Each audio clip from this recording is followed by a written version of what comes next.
പരിശുദ്ധ അമ്മയുടെ പ്രത്യേക മധ്യസ്ഥം അപേക്ഷിച്ച് നമുക്ക് പ്രാർത്ഥിക്കാം. കൃപ നിറഞ്ഞ മറിയമേ, നിനക്ക് സമാധാനം. നമ്മുടെ കർത്താവ് നിന്നോടുകൂടെ. നീ സ്ത്രീകളിൽ അനുഗ്രഹിക്കപ്പെട്ടവളാകുന്നു. നിന്റെ ഫലമായ നമ്മുടെ കർത്താവ് യേശു മിശിഹ വാഴ്ത്തപ്പെട്ടവനാകുന്നു. പാപികളായ ഞങ്ങൾക്ക് വേണ്ടി ഇപ്പോഴും എപ്പോഴും ഞങ്ങൾ മനസ്സമേതും തമ്പുരാനോട് അപേക്ഷിച്ചുകൊള്ളണമേ. ആമേൻ. കൃപ നിറഞ്ഞ മറിയമേ, നിനക്ക് സമാധാനം. നമ്മുടെ കർത്താവ് നിന്നോടുകൂടെ. നീ സ്ത്രീകളിൽ അനുഗ്രഹിക്കപ്പെട്ടവളാകുന്നു. നിന്റെ ദുർഫലമായ നമ്മുടെ കർത്താവ് യേശു മിശിഹ വാഴ്ത്തപ്പെട്ടവനാകുന്നു. പാപികളായ ഞങ്ങൾക്ക് വേണ്ടി ഇപ്പോഴും എപ്പോഴും ഞങ്ങൾ മനസ്സമേതും തമ്പുരാനോട് അപേക്ഷിച്ചുകൊള്ളണമേ. ആമേൻ. കൃപ നിറഞ്ഞ മറിയമേ, നിനക്ക് സമാധാനം. നമ്മുടെ കർത്താവ് നിന്നോടുകൂടെ. നീ സ്ത്രീകളിൽ അനുഗ്രഹിക്കപ്പെട്ടവളാകുന്നു. നിന്റെ ദുർഫലമായ നമ്മുടെ കർത്താവ് യേശു മിശിഹ വാഴ്ത്തപ്പെട്ടവനാകുന്നു. പാപികളായ ഞങ്ങൾക്ക് വേണ്ടി ഇപ്പോഴും എപ്പോഴും ഞങ്ങളുടെ മനസ്സമേതും തമ്പുരാനോട് അപേക്ഷിച്ചുകൊള്ളണമേ. ആമേൻ. യേശു മിശിഹായുടെ വാഗ്ദാനങ്ങൾക്ക് ഞങ്ങൾ യോഗ്യരാകുവാൻ ഞങ്ങൾക്ക് വേണ്ടി അപേക്ഷിക്കണമേ. പിതാവിനും പുത്രനും പരിശുദ്ധാത്മാവിനും സ്തുതി. ആമേൻ. യേശു മിശിഹായ്ക്ക് സ്തുതിയായിരിക്കട്ടെ. എല്ലാവർക്കും ഇരിക്കാം.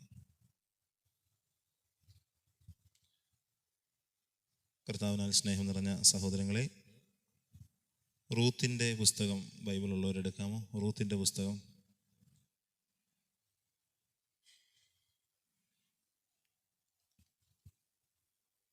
ന്യായാധിപന്മാരുടെ പുസ്തകം കഴിഞ്ഞ് സാമുവേലിൻ്റെ പുസ്തകത്തിന് മുമ്പായിട്ടാണ് റൂത്തിൻ്റെ പുസ്തകം.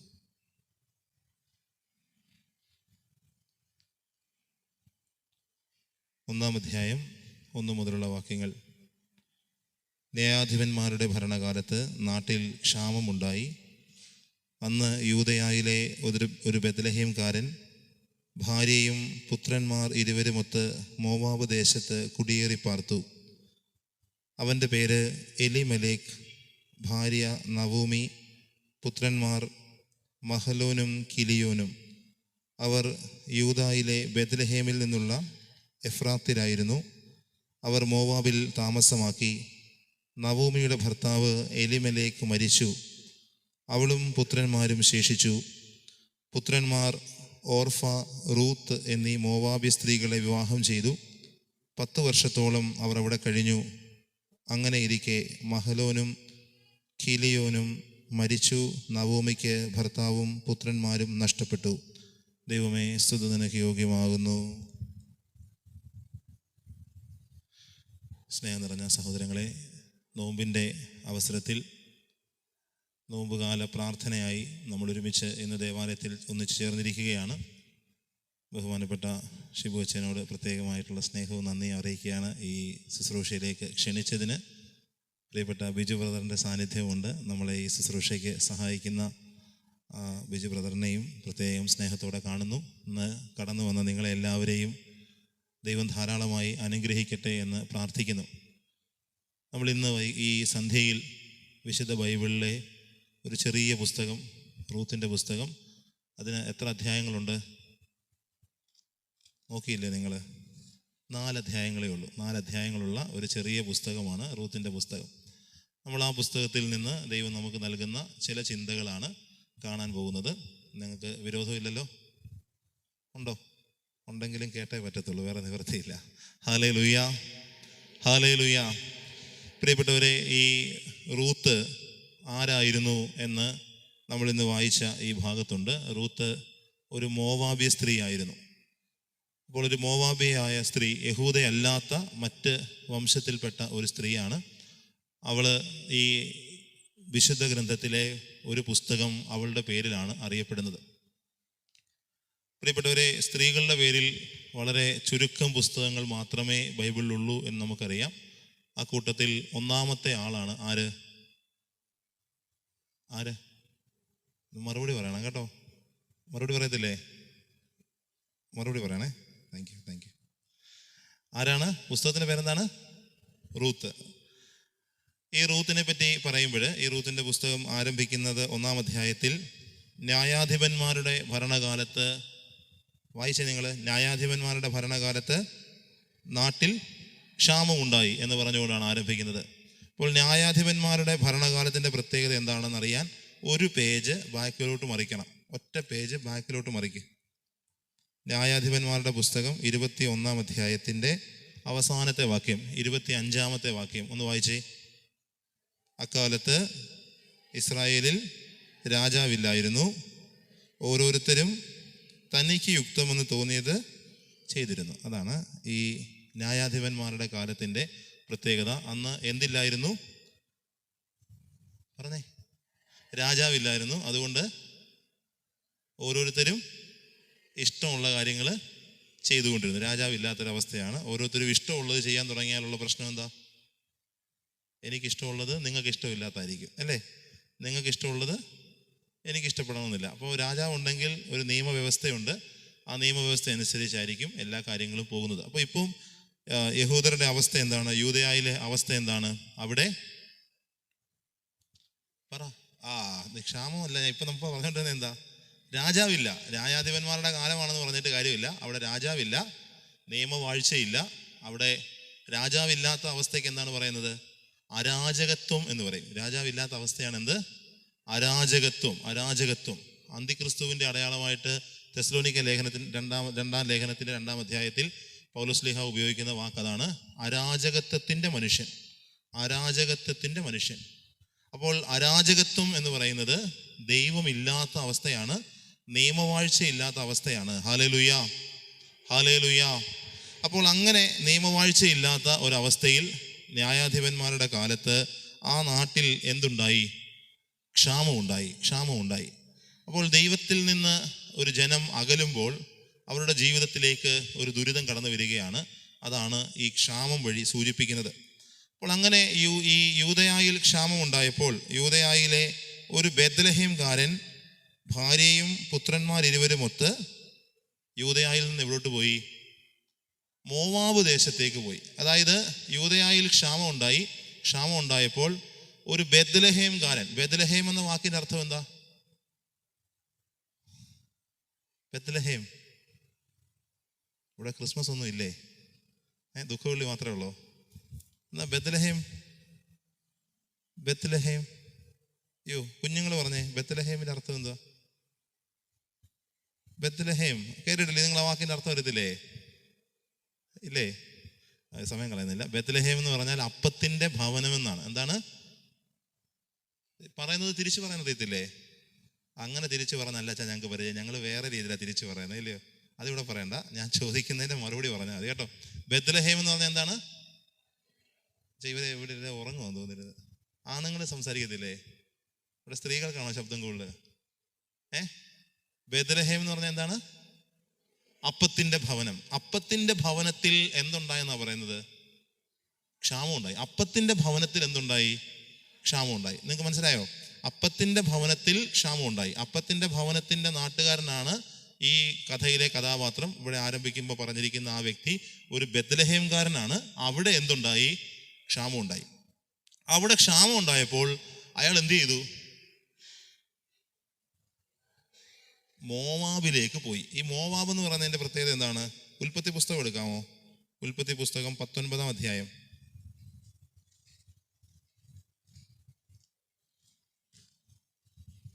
ഉൽപ്പത്തി പുസ്തകം 19-ാം അധ്യായത്തിൻ്റെ 30 മുതലുള്ള വാക്യങ്ങൾ. ഉൽപ്പത്തി പുസ്തകം 19-ാം അധ്യായത്തിൻ്റെ 30 മുതലുള്ള വാക്യങ്ങൾ വായിച്ചോ. സോവാറിൽ പാർക്കാൻ ലോത്തിന് ഭയമായിരുന്നു. അതുകൊണ്ട് അവൻ തന്റെ അതിന്റെ കോണ്ടെക്സ്റ്റ് എന്ന് ചോദിച്ചാൽ ഈ സോദോം ഗൊമോറ പ്രദേശം നശിപ്പിക്കപ്പെട്ടു. അതൊക്കെ അറിയാമോ? സോദോം ഗൊമോറ എന്നൊക്കെ പറഞ്ഞാൽ അറിയാമോ? ബൈബിളിലുള്ള സ്ഥലങ്ങളാണ്. അവിടെ നശിപ്പിക്കപ്പെട്ട് കഴിഞ്ഞപ്പോൾ ലോത്തിനോട് ദൈവത്തോട് ലോത്ത് പറഞ്ഞു, ആ കാണുന്ന പട്ടണം അത് ചെറുതാണല്ലോ, ഞാൻ അവിടേക്ക് ഓടിപ്പൊക്കോളാം. അതുകൊണ്ടാണ് ആ പട്ടണത്തിന്റെ പേരെന്ത്? സോവാർ എന്നാണ് ആ പട്ടണത്തിന്റെ പേര്. അതിന്റെ അർത്ഥം ചെറുതെന്നാണ്. സോവാർ എന്ന വാക്കിന്റെ അർത്ഥം എന്താണ്? ചെറുത്. ആ ചെറിയൊരു പട്ടണത്തിലേക്ക് ആരോടിപ്പോയി?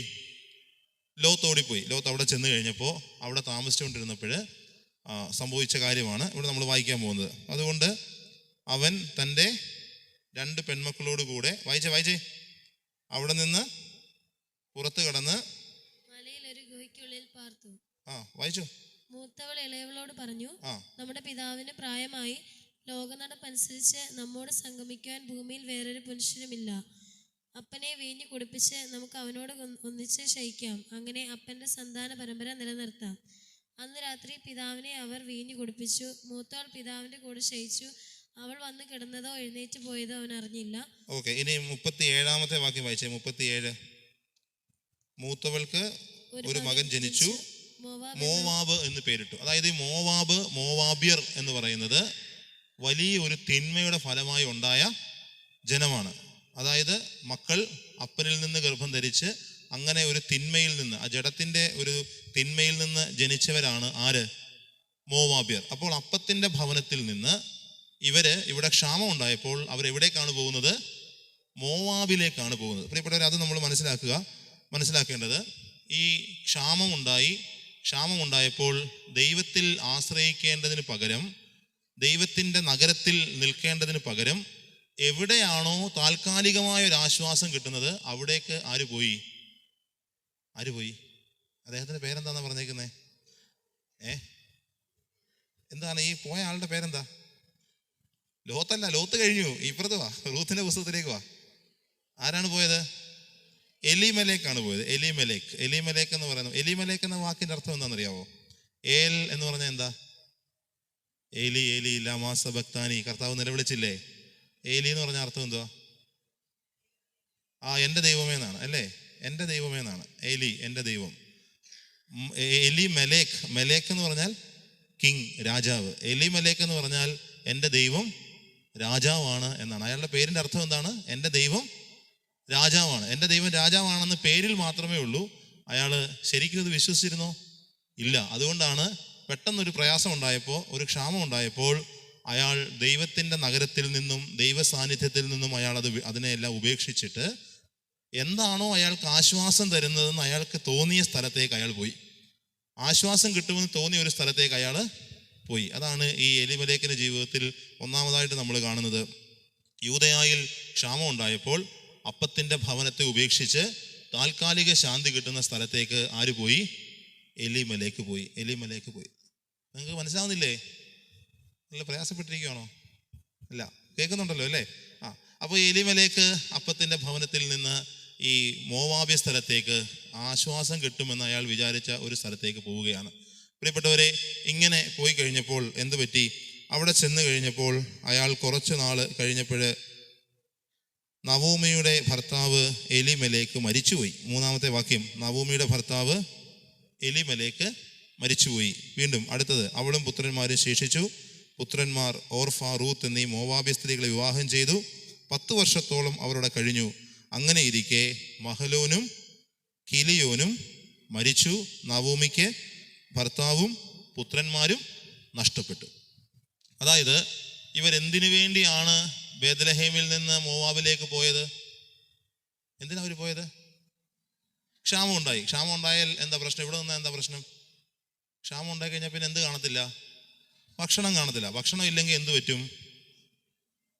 ജീവൻ നിലനിർത്താൻ പറ്റത്തില്ല. എന്ന് പറഞ്ഞാൽ മരിച്ചു പോകും. അതുകൊണ്ട് മരിക്കാതിരിക്കാനാണ് ഇവരെവിടേക്ക് പോയത്? മോവാബിലേക്ക് പോയത്. മോവാബിൽ പോയത് കൊണ്ട് അവർക്ക് എന്തുണ്ടായി? ജീവിച്ചിരിപ്പുണ്ടോ? അവര് 3 പേരും മരിച്ചുപോയി. ഹല്ലേലൂയ. അത് പ്രിയപ്പെട്ടവരെ, അതായത് ഇന്ന് നമ്മൾ ഈ നോമ്പൊക്കെ ആചരിക്കുമ്പോൾ ദൈവം നമ്മോട് പറയുകയാണ്, ഈ നോമ്പ് നമുക്ക് നൽകുന്ന ചില നിയമങ്ങളുണ്ട്, ചില ചിട്ടവട്ടങ്ങളുണ്ട്. അരാജകത്വത്തിലേക്ക് പോകാതെ ഈ നിയമങ്ങൾ അനുസരിക്കുകയും ദൈവീക നിയമങ്ങൾക്ക് വിധേയപ്പെടുകയും ചെയ്താൽ നമ്മുടെ ജീവിതത്തിന് നന്മയുണ്ടാകും. എന്നാൽ നമുക്ക് എന്തെങ്കിലും ഒരു പ്രയാസം ഉണ്ടാകുമ്പോൾ എവിടെയെങ്കിലുമൊക്കെ നമ്മൾ ആശ്വാസം കിട്ടുന്ന സ്ഥലങ്ങളിലേക്ക് പോയാൽ ആ ആശ്വാസങ്ങളൊന്നും നമ്മളെ സഹായിക്കത്തില്ലെന്ന് മാത്രമല്ല, അത് നമ്മുടെ ജീവിതത്തിൽ വലിയ നഷ്ടങ്ങളായിട്ട് മാറുന്നു. ഹല്ലേലൂയ. പലതുകരം ഉയർത്തി ഹല്ലേലൂയ. അപ്പോൾ ഇതാണ് ഒന്നാമതായിട്ട് ഈ റൂത്തിന്റെ പുസ്തകത്തിൽ നിന്ന് ദൈവം നമുക്ക് നൽകുന്ന സൂചന. ഈ റൂത്തിന്റെ അമ്മായിയപ്പനാണ് ശരിക്കും ആര്? എലിമലേക്ക്. എലിമലേക്കിന്റെ ഭാര്യയുടെ പേരെന്താണ്? നവോമി. പറഞ്ഞേ, നവോമി. മക്കൾ എത്ര പേരാണ്? 2 പേര്. ആരൊക്കെയാണ്? മഹലോനും കിലിയോനും. പറഞ്ഞേ, മഹലോനും കിലിയോനും. പേരൊക്കെ കേട്ടിട്ട് നിങ്ങൾക്ക് ചിരി വരുന്നോ? നിങ്ങളുടെ പേരൊക്കെ മറ്റേ ആൾക്കാർ കേൾക്കുമ്പോൾ അവർക്കും ചിരി വരും കേട്ടോ.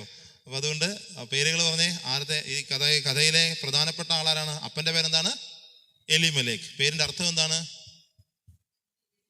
എൻ്റെ ദൈവം രാജാവാണ്. എൻ്റെ ദൈവം രാജാവാണ്. അതാണ് പേരിന്റെ അർത്ഥം. നവോമി എലിമലേക്കിന്റെ ഭാര്യയാണ്. നവോമി എന്ന പേരിൻ്റെ അർത്ഥം എന്താണെന്ന് അറിയണമെങ്കിൽ നിങ്ങൾ ആ ബൈബിളിൻ്റെ അടുത്ത പേജിലെ ഫുട് നോട്ട് വായിക്കണം.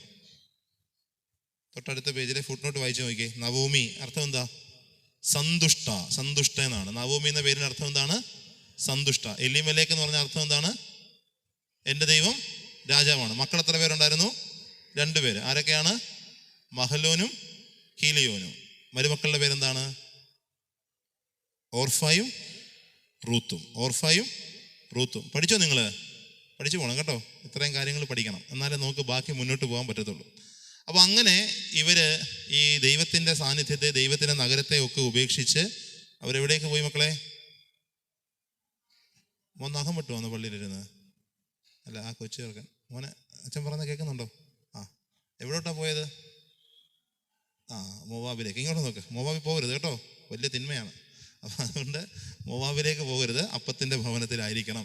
ഹല്ലേലൂയാ, ഹല്ലേലൂയാ. പ്രിയപ്പെട്ടവരെ, അങ്ങനെ ഈ അപ്പത്തിൻ്റെ ഭവനത്തിൽ നിന്ന് അകന്നു പോകുന്നവരുടെ ജീവിതത്തിൽ സംഭവിക്കുന്നതാണ്. നമ്മുടെ ജീവിതവുമായിട്ട് ബന്ധപ്പെടുത്തി നമ്മൾ ചിന്തിക്കുക. നമ്മളൊരു ഞായറാഴ്ച ആചരണം, നമ്മൾ അപ്പത്തിൻ്റെ ഭവനത്തിലായിരിക്കേണ്ടവരാണ്. നമ്മൾ ഈ അപ്പം സ്വീകരിക്കേണ്ടവരാണ്. ഈ അപ്പം സ്വീകരിക്കാതെ, ഈ അപ്പത്തിന് വേണ്ടി നമ്മൾ ആ ദിവസം മാറ്റിവെക്കാതെ നമ്മൾ വേറെ പല കാര്യങ്ങൾക്ക് വേണ്ടി നടന്ന് നമ്മുടെ വയറ് നിറയ്ക്കാനുള്ള അപ്പം ഉണ്ടാക്കാനാണ് പലപ്പോഴും നമ്മൾ ഈ കുർബാനയൊക്കെ മുടക്കിക്കളയും, നമ്മൾ ഈ ഞായറാഴ്ച ആചരണം മുടക്കിക്കളയും. നമ്മൾ ഈ ആത്മീയ ഭക്ഷണം കിട്ടേണ്ട വഴികളൊക്കെ ഉപേക്ഷിച്ച് ശാരീരിക ഭക്ഷണത്തിന് വേണ്ടി നമ്മൾ അധ്വാനിച്ചാൽ നമ്മുടെ ജീവിതത്തിലും സംഭവിക്കാൻ പോകുന്ന എന്താണ്? ഈ അടിക്കടി പരാജയം ഉണ്ടാകും. അടിക്കടി പരാജയം ഉണ്ടാകും. അപ്പോൾ ഒരു ദേശത്തേക്ക് ഒരു ക്ഷാമം ഉണ്ടാകുമ്പോൾ, ഒരു ദേശത്ത് ഒരു ദുരിതം ഉണ്ടാകുമ്പോൾ നമ്മൾ അവിടെ നിന്ന് ഓടിപ്പോവുകയല്ല. ഒരു പ്രതിസന്ധി ഉണ്ടാകുമ്പോൾ അതിൽ നിന്ന് നമ്മൾ ഓടിപ്പോവുകയല്ല ചെയ്യേണ്ടത്. ദൈവം ഒരു പ്രതിസന്ധി അയക്കുന്നത്, ഒരു രോഗം അയക്കുന്നത്, ഒരു സഹനം ദൈവം അയക്കുന്നത് എന്തിനു വേണ്ടിയാണെന്നറിയാമോ? നമ്മളെ ശിക്ഷിക്കാനല്ല, നമ്മളെ ശിക്ഷണ വിധേയരാക്കാനാണ്. എന്താ ഞാൻ പറഞ്ഞത്?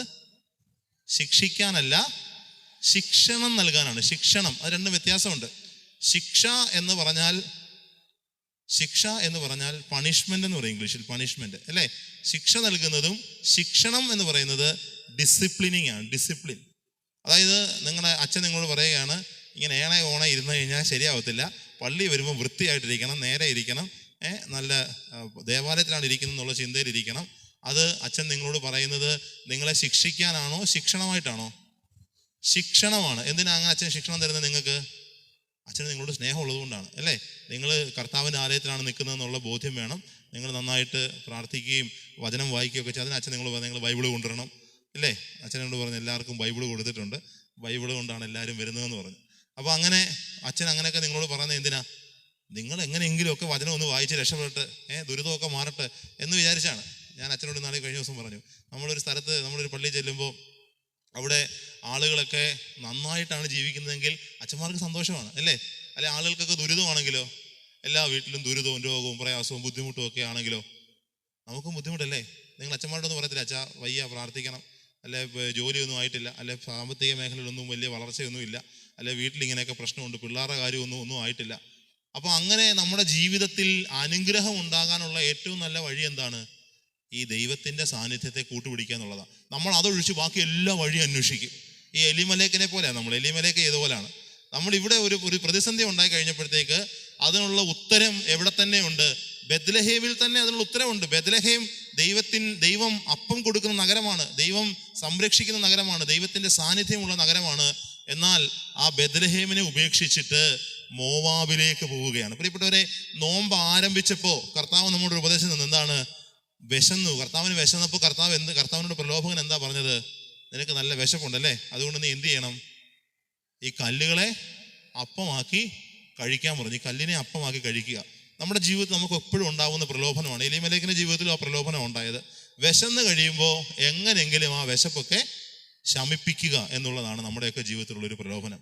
അപ്പോൾ അങ്ങനെ വിശന്ന് കഴിയുമ്പോൾ ആ വിശപ്പെല്ലാം ശമിപ്പിക്കാനുള്ളതല്ല, മറിച്ച് ദൈവം നമ്മോട് പറയുകയാണ്, ഈ വിശക്കുന്ന അവസ്ഥയിലും ഈ വിശപ്പിൻ്റെ അവസ്ഥയിൽ ദൈവം നമ്മളെ കൈവിടുകയല്ല, ദൈവം നമ്മളെ ഉപേക്ഷിക്കുകയല്ല, ദൈവം നമ്മളെ ചേർത്ത് നിർത്തുകയാണ്, ദൈവം നമ്മളെ സംരക്ഷിക്കുകയാണ്.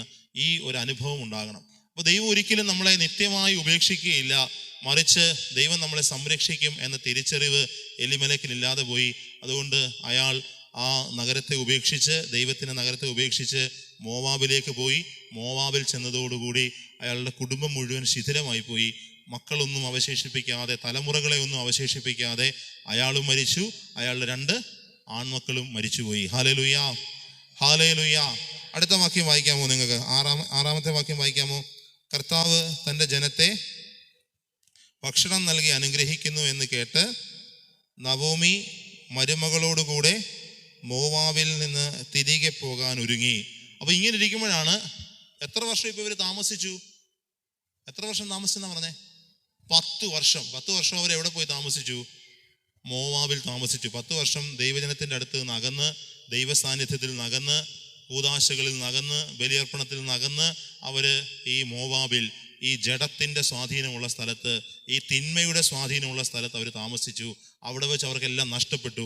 അങ്ങനെ നഷ്ടപ്പെട്ടപ്പോഴാണ് അവർ കേട്ടത്, ദൈവം ഇതാ ജനത്തിന് ഭക്ഷണം കൊടുക്കുന്നുണ്ട്. അപ്പോൾ അതുകൊണ്ട് അവർ ഈ മോവാബിലേക്ക് തിരികെ വരാൻ വേണ്ടി ഒരുങ്ങി.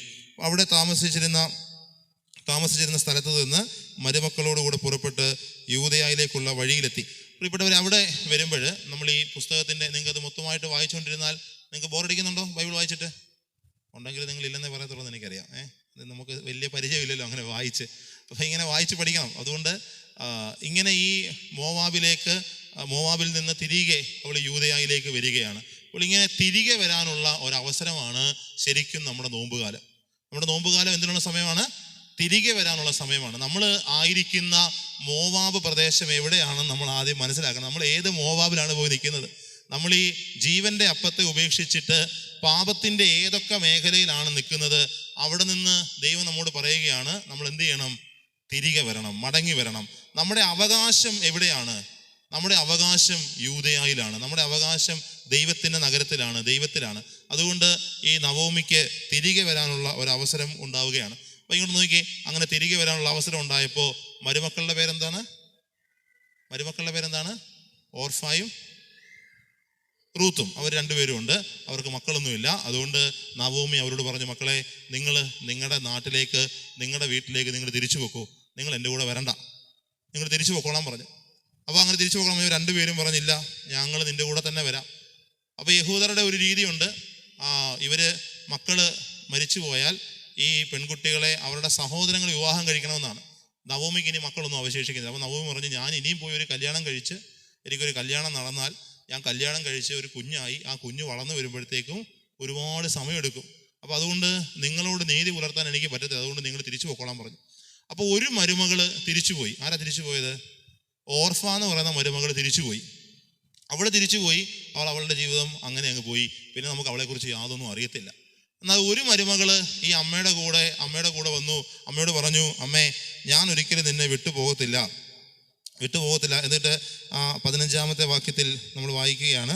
നവോമി പറഞ്ഞു, നിന്റെ സഹോദരി ചാർച്ചക്കാരുടെയും ദേവന്മാരുടെയും അടുത്തേക്ക് മടങ്ങിപ്പോയല്ലോ, അവളെ പോലെ നീയും പോവുക.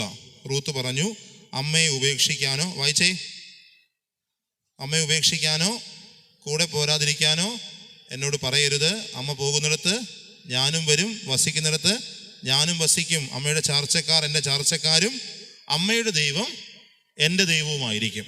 നിങ്ങൾ നോക്കിയേ, നിങ്ങളുടെ മരുമക്കൾ ആരെങ്കിലും നിങ്ങളോട് ഇങ്ങനെ പറയുമോ? ഇങ്ങനൊരു അവസരം ഉണ്ടായാൽ, അമ്മ എവിടെ പോയാലും ഞാൻ അമ്മയുടെ കൂടെ വന്നേക്കാം, പറയുമോ? സ്വന്തം മക്കൾ പോലും അങ്ങനെ പറയുമെന്ന് സംശയം അല്ലേ?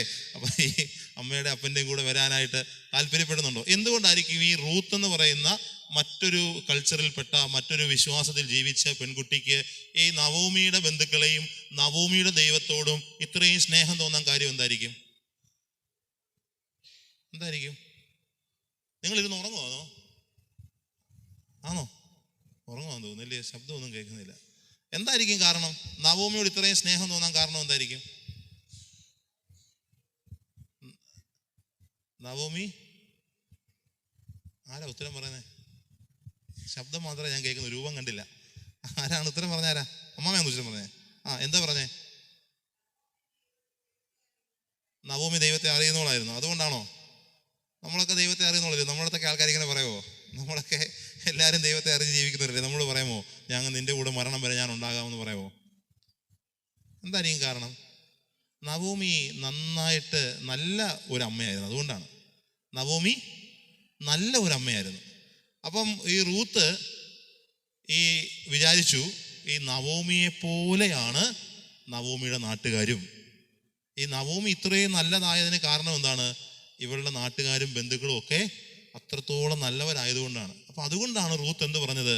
അമ്മയുടെ ചാർച്ചക്കാര് എൻ്റെ ചാർച്ചക്കാരായിരിക്കും, ഞാൻ അമ്മയുടെ കൂടെ വരാം എന്ന് പറഞ്ഞത്.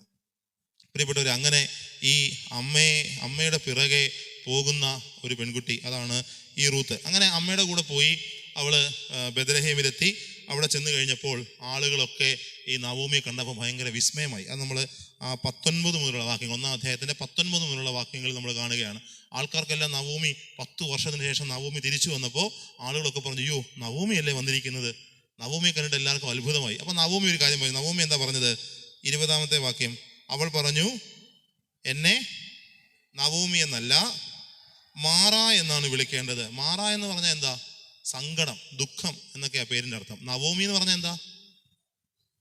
സന്തുഷ്ട എന്ന് പറഞ്ഞാൽ സന്തുഷ്ട എന്ന് പറഞ്ഞ അർത്ഥം എന്താ? വളരെ പ്ലസൻ്റ് ആയിട്ടിരിക്കുന്ന, സന്തോഷമായിട്ടിരിക്കുന്ന ആള്, എല്ലാം കൊണ്ടും തികഞ്ഞിരിക്കുന്ന വ്യക്തിയാണ്. അങ്ങനെ എല്ലാം കൊണ്ടും തികഞ്ഞിരുന്ന വ്യക്തി ആയിരുന്നു. അങ്ങനെ ആയിരുന്ന വ്യക്തി അവൾ ദൈവത്തിൻ്റെ സാന്നിധ്യത്തിൽ നിന്ന് അകന്നു കഴിഞ്ഞപ്പോഴാണ് അവൾക്കെല്ലാം നഷ്ടപ്പെട്ടു. അതാണ് ഇപ്പോൾ അടുത്ത വാക്യത്തിൽ വായിക്കുന്നത്. എന്താണ്? മാറ എന്നാണ് വിളിക്കേണ്ടത്. സർവശക്തൻ എന്നോട് വളരെ കഠിനമായിട്ടാണ് പ്രവർത്തിച്ചത്. എല്ലാം തികഞ്ഞവളായി ഞാൻ ഇവിടെ നിന്ന് പോയി, ഒന്നുമില്ലാത്തവളായി കർത്താവ് എന്നെ തിരിച്ചു കൊണ്ടുവന്നു. അതാണ് പ്രിയപ്പെട്ടവരെ. അതുകൊണ്ട് ഇവൾ പറയാണ്, ഞാൻ ദുഃഖത്തിലാണ് ഞാനിപ്പോൾ, എനിക്കെല്ലാം നഷ്ടപ്പെട്ടവളാണ്. അതുകൊണ്ട് നിങ്ങൾ എന്നെ നവോമി എന്ന് വിളിക്കണ്ട, പിന്നെ എന്ത് വിളിച്ചാൽ മതി? മാറ എന്ന് വിളിച്ചാൽ മതി. അപ്പം ഇങ്ങനെ എല്ലാം നഷ്ടപ്പെട്ട് ഈ പെൺകുട്ടി തിരികെ വന്നെങ്കിലും അവിടുത്തുകാരിയായ മരുമകളോടൊത്ത് തിരിച്ചു വന്നു. ആ സമയത്താണ് അവിടെ ബാർലി കൊയ്യുന്ന സമയമാണ്. കൊയ്ത്തങ്ങോട്ട് തുടങ്ങിയ സമയമാണ്. അപ്പോൾ ഇവർക്ക് സ്വന്തമായിട്ട് വീടില്ല, സ്വന്തമായിട്ട് വസ്തുവില്ല, ഒന്നുമില്ല. എല്ലാം നഷ്ടപ്പെടുത്തിയിട്ടാണ് അവർ പോയത്, അല്ലേ? തിരിച്ചു വന്നപ്പോൾ അവർ ഒന്നും ഇല്ലാത്തവരായിട്ടാണ് ഈ ദൈവത്തിൻ്റെ സന്നിധിയിലേക്ക് മടങ്ങി വരുന്നത്. അപ്പോൾ ഇങ്ങനെ തിരിച്ച് മടങ്ങി വന്നു കഴിഞ്ഞപ്പോൾ ഈ റൂത്ത് അവള് കാലാ പെറുക്കാൻ പോവുകയാണ്. കാലാ പെറുക്കാൻ പോകുമെന്ന് പറഞ്ഞാൽ ഈ കൊയ്ത്തുകാര് കൊയ്തിട്ട് പോകുമ്പോൾ കുറച്ച് ഭാഗം ഈ കൊയ്ത്തിൽ നിന്ന് കുറച്ച് ധാന്യങ്ങളൊക്കെ എവിടെ അവശേഷിക്കും? ഈ കൊയ്ത്തുകാർ പോകുന്നതിൻ്റെ പുറകെ അവശേഷിക്കും. അത് കർത്താവിൻ്റെ കൽപ്പനയാണ്. കാലാ പെറുക്കാനായിട്ട് ഇട്ട് കൊടുക്കണം. കാരണം പരദേശിക്കും വിധവയ്ക്കും അനാഥനും ഒക്കെ ഉള്ള അവർക്ക് ഉപജീവനത്തിന് വേണ്ടിയുള്ള വകയാണ് ഈ കാല എന്ന് പറയുന്നത്. അപ്പോൾ അത് അവിടെ ഇട്ടിട്ട് പോകണമെന്നാണ് കർത്താവ് കൽപ്പന കൊടുത്തിരിക്കുകയാണ്. അപ്പോൾ അതുകൊണ്ട് ഇവർ കൊയ്യുന്ന സമയത്ത് കുറച്ച് ഭാഗം അവിടെ ഇട്ടിട്ടാണ് പോകുന്നത്. അപ്പോൾ ഇങ്ങനെ ഇവർ കൊയ്തു പോകുന്ന സമയത്ത് ഈ റൂത്ത് അവിടെ ചെന്ന് ബോവാസ് എന്ന് പറയുന്ന ഒരാളുടെ വയലിൽ കൊയ്ത്ത് നടന്നുകൊണ്ടിരിക്കുകയാണ്. അവിടെ ചെന്ന് അവരുടെ അനുവാദമൊക്കെ വാങ്ങിച്ചിട്ട് അവൾ ഈ കൊയ്തുന്നവരുടെ കൂടെ കൂടി കാല പെറുക്കാനായിട്ട് പോകും. ബോവാസ് വളരെ ഔദാര്യത്തോടെ അവളോട് പറയും, നീ നന്നായിട്ട് പറക്കിക്കൊണ്ട് പോക്കോ, കാരണം നീ എൻ്റെ ബന്ധുവാണ്, ഞാൻ നിൻ്റെ ബന്ധുവാണ്, നമ്മൾ ബന്ധുക്കളാണ്. അതുകൊണ്ട് കൊയ്ത്തുകാരോട് പറയും, അവൾ കാല പെറുക്കുന്നതിൽ നിന്ന് അവളെ തടയരുത്. പിന്നെ കറ്റയ്ക്കകത്തുനിന്ന് ഇടയ്ക്കിടയ്ക്ക് നല്ല നല്ല കതിര് നോക്കി വലിച്ചിട്ട് കൊടുക്കണം എന്നൊക്കെ പറഞ്ഞ്. നിങ്ങൾ ഈ പുസ്തകം വായിച്ചിട്ടുണ്ടോ? ഇല്ല, ഇനി പോയി വായിക്കണം കേട്ടോ. ഇങ്ങനെ ഒരു പുസ്തകം ഉണ്ടെന്ന് ഇപ്പോൾ മനസ്സിലായില്ലേ? ഇനി പോയിട്ട് വായിക്കണം. അപ്പോൾ ഇങ്ങനെയൊക്കെ പറഞ്ഞ് ഈ നവോമി ഈ റൂത്തിന് എല്ലാ അനുവാദവും കൊടുക്കുകയാണ് ഈ കാര്യങ്ങളൊക്കെ ചെയ്യാനായിട്ട്. പ്രിയപ്പെട്ടവരെ, അതോടുകൂടി ഈ റൂത്തിനെ പറ്റി ഒരു വാക്യം ബോവാസ് പറയുകയാണ്, നിന്നെപ്പറ്റി ഞാൻ ഈ നാട്ടുകാരൊക്കെ പറഞ്ഞ് കേട്ടിട്ടുണ്ട്. എന്താ കേട്ടത്? നീ ഒരു നല്ല പെൺകുട്ടിയാണെന്നാണ് ഞാൻ കേട്ടത്. എന്തുകൊണ്ടാണ് അവളെ നല്ല പെൺകുട്ടി എന്ന് വിളിക്കാൻ കാരണം? നിന്റെ അമ്മായിയമ്മയെ നീ ഒറ്റയ്ക്കാക്കി ഇങ്ങോട്ട് പറഞ്ഞു വിടാതെ നീ അവളോട് കൂടെ ഇവിടെ വരെയും വന്നു. അവളുടെ ഇല്ലായ്മയിൽ, അവളുടെ ദുരിതത്തിൽ അവളെ ഉപേക്ഷിക്കാതെ നീ ഇവിടെ വന്ന് അവളോട് കൂടെ താമസിക്കുന്നു, അവൾക്ക് വേണ്ട ശുശ്രൂഷയൊക്കെ ചെയ്തു കൊടുക്കുന്നു. അതുകൊണ്ട് നിന്നെപ്പറ്റി, നിന്റെ പ്രവൃത്തികളെ നാട്ടുകാർക്കെല്ലാം നന്മ മാത്രമേ പറയാനുള്ളൂ. Hallelujah, hallelujah.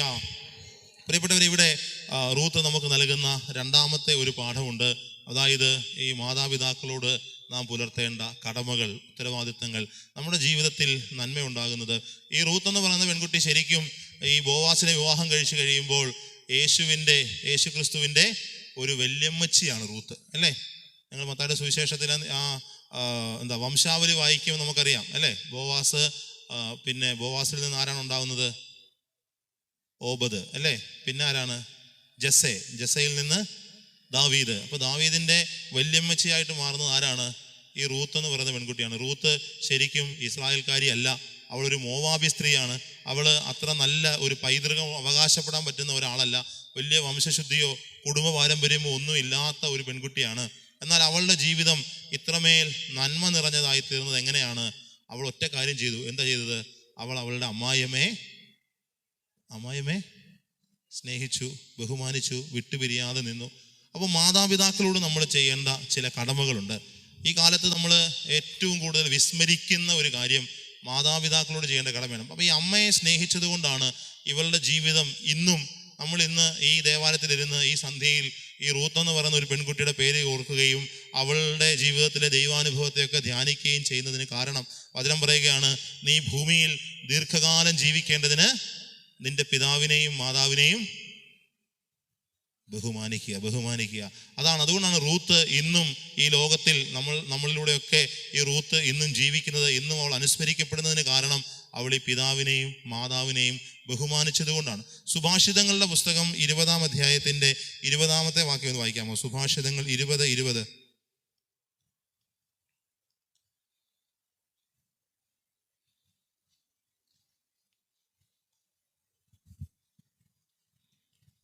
അപ്പനെയോ അമ്മയോ പ്രാകുന്നവന്റെ വിളക്ക് കൂരിരുട്ടിൽ കെട്ടുപോകും.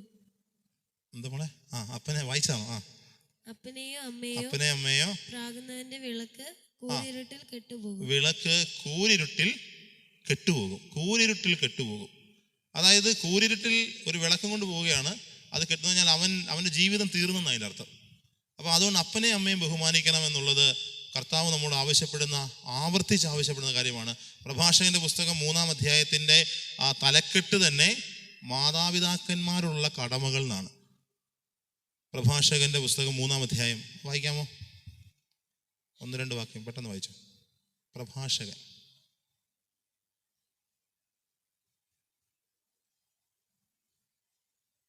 പ്രഭാഷകന്റെ പുസ്തകം 3-ാം അധ്യായം ഹെഡിങ് എന്താ? അതിന്റെ മാതാപിതാക്കന്മാരുടെ കടമകളാണ്. വായിക്കാൻ താല്പര്യമില്ലേ? എൻ്റെ പിതാവായ എൻ്റെ വാക്ക് കേൾക്കുക.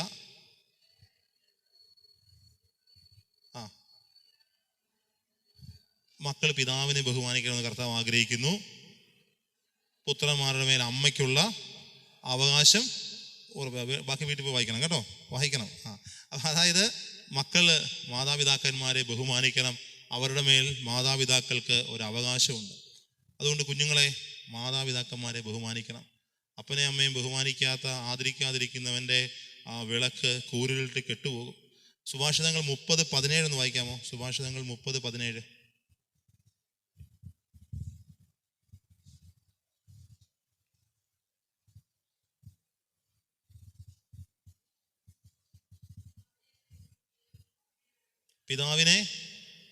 പിതാവിനെ പരിഹസിക്കുകയും അമ്മയെ അവജ്ഞയോടെ ധിക്കരിക്കുകയും ചെയ്യുന്നവൻ്റെ കണ്ണ് മലങ്കാക്കകൾ കുത്തിക്കൊണ്ടുപോകും. അതായത് പിതാവിനെ പരിഹസിക്കുക എന്ന് പറഞ്ഞാൽ എന്താ?